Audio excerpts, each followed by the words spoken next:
Welcome back to Sailing Vessel Hey Hey Re Re. In this episode, our girls join us in St. Augustine. But unfortunately, as we moved on down, Celina got badly hurt. We have anchored off close to where SV Seeker is anchored off here in St. Augustine. This is Christmas Eve day. I'm going to run into Delano Beach for some groceries.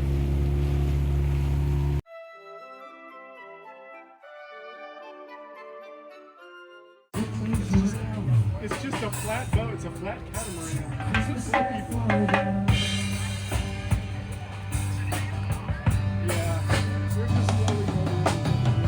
Nothing wrong with snowflakes and mistletoe.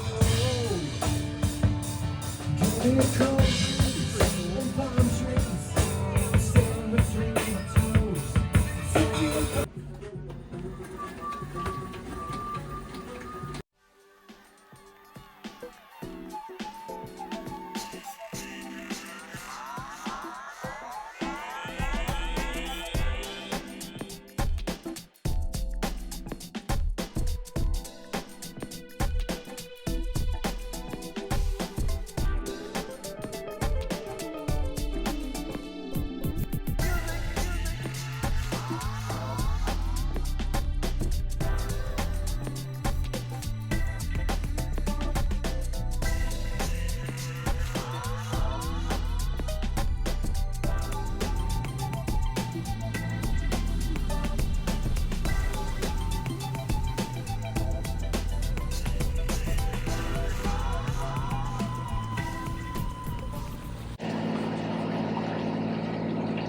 Crescent Beach Bridge.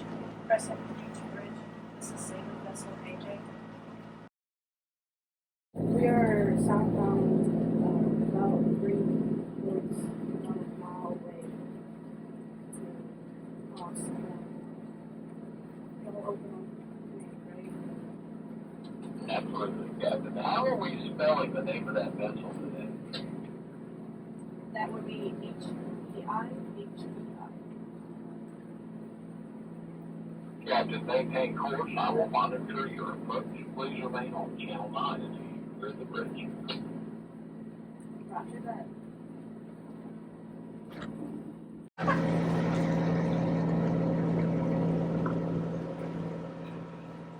Gates are going down.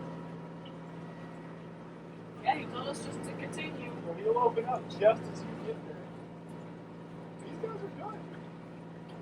But we don't make 23 feet. We don't.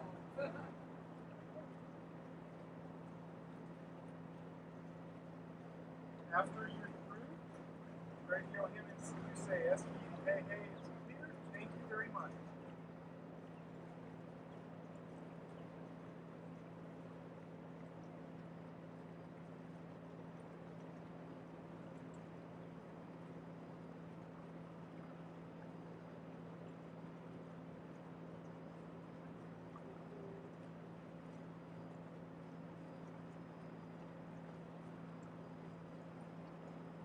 Wow, you're close to the port side. On the port side. It's got quite a current. Yeah, you gotta maintain control.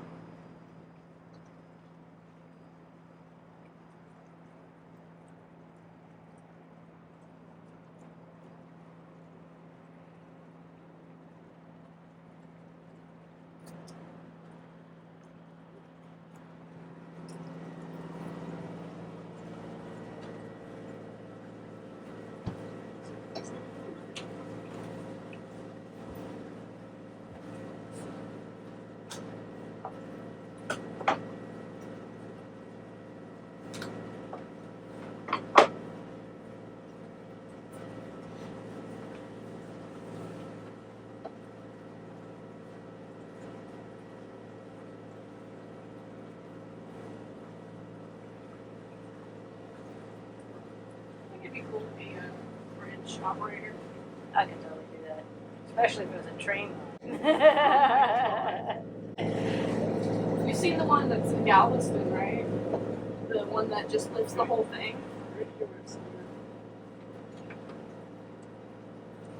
Sailing Vessel Hey Hey has appeared. Thank you very much. my pleasure, Captain. Have a safe voyage and Happy New Year. Just leave it.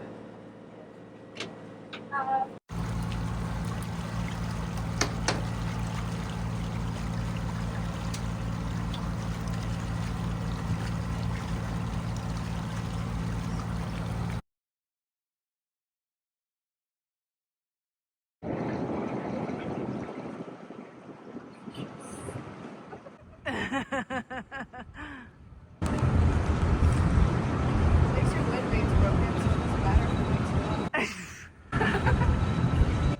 But we kind of want our VHF.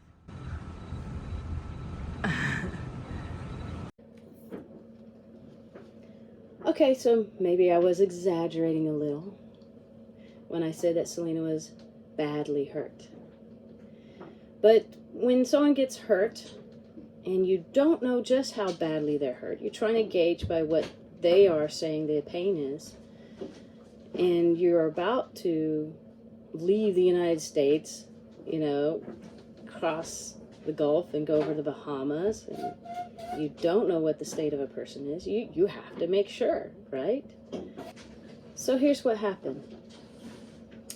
We were intent on getting down to Fort Pierce because there was a weather window, and these weather windows to cross to the Bahamas sometimes are very fleeting, and you might not get another one for a long time.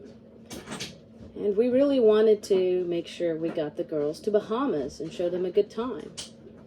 We had already jumped through hoops to get a new engine for our dinghy instead of waiting for the parts to repair the one we had, just because we wanted to keep going and make sure the girls had a good time.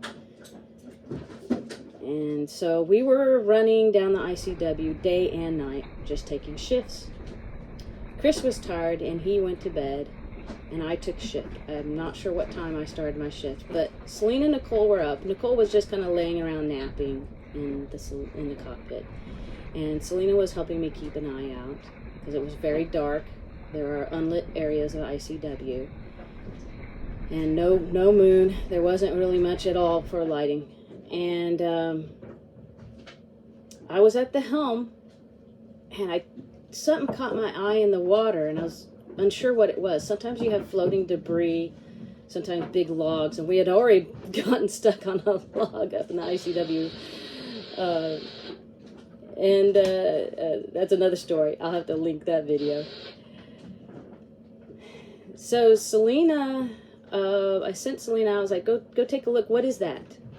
And she went forward and said, oh, no, it's just a bunch of weeds, grass.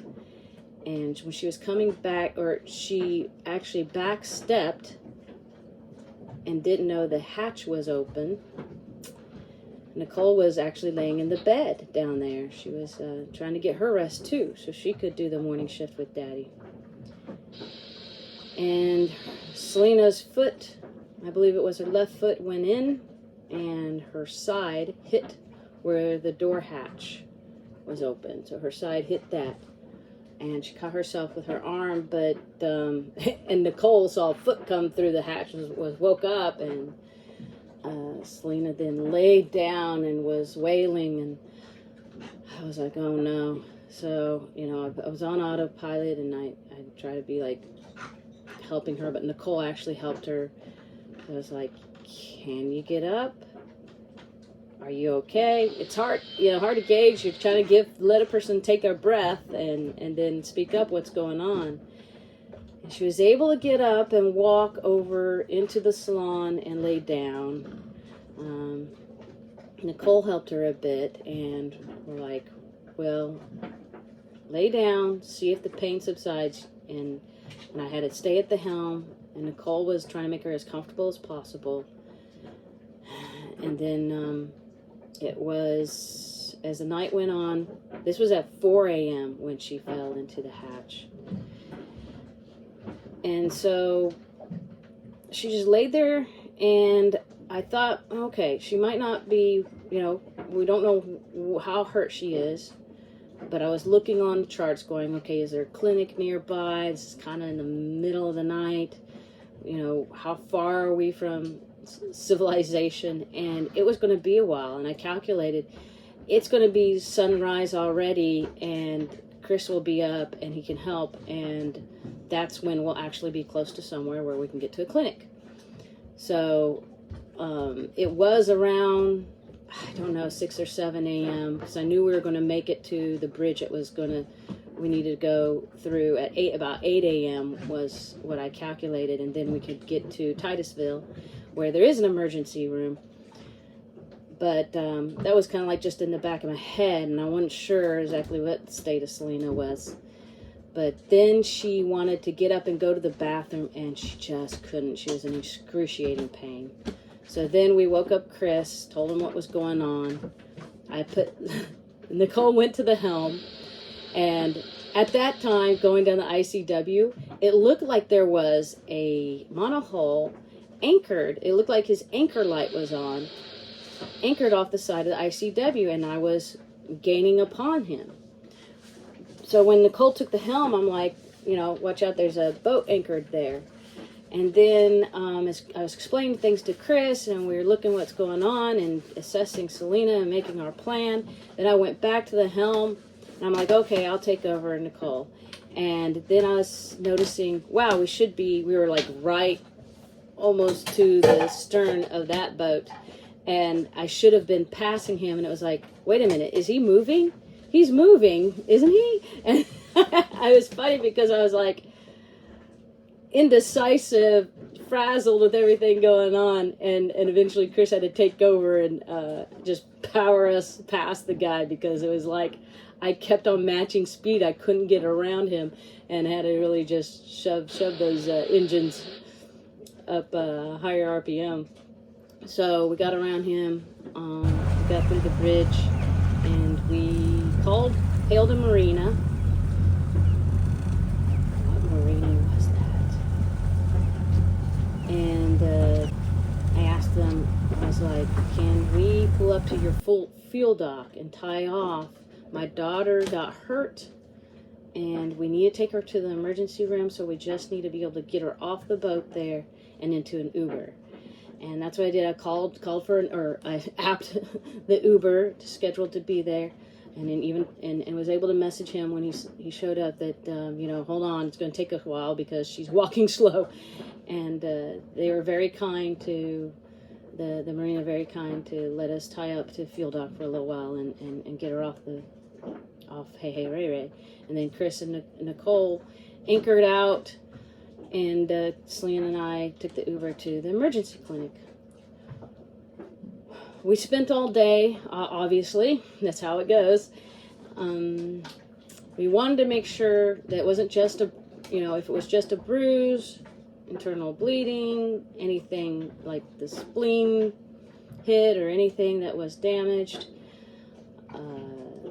We talked to the doctor. They ordered the CAT scan, finally got a CAT scan, then had to wait for the doctor to look at the CAT scan, and finally got the word that no, there's nothing internally besides she bruised her fatty tissue and all the tissue and muscle all the way into the stomach lining, but otherwise she was fine.